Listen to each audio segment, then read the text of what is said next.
Assalomu alaykum hurmatli YouTube ishqibozlari, musofirda yurgan aka-ukalar. Mana bugun navbatdagi darvozamizni Andijon viloyati Izboskan tumaniga olib kelib o'rnatdik.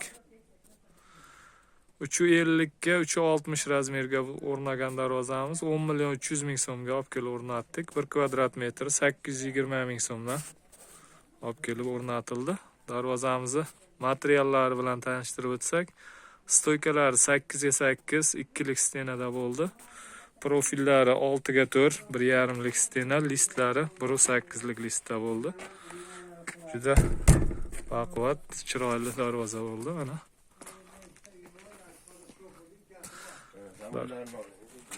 Zamoklar, zubur zamok.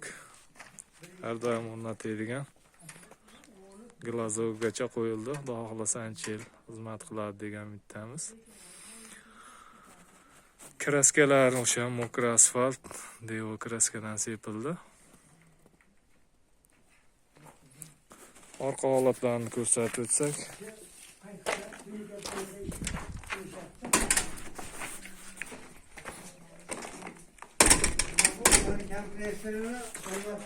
orqa holatlari, orqalari ham plotniy bo'lib, tekis, juda chiroyli oldi o'rnadi.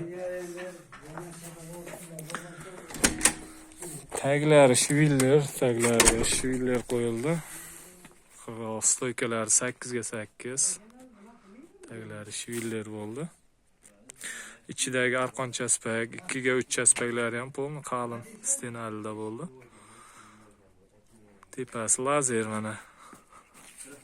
Havo aylanib tursin deydiganlarga lazer ham gulohoy berk bo'lsin deganlarga berk ham qilib berilaveradi tepalari.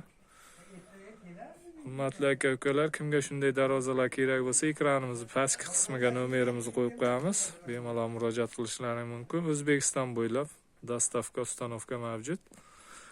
Kanalimizda yangi bo'lsalaring, o'sha obuna bo'lib, kommentariyaga o'z fikrlaringni qoldirsalaring, videomiz keng tarqalishiga hissa qo'shasizlar degan umiddamiz.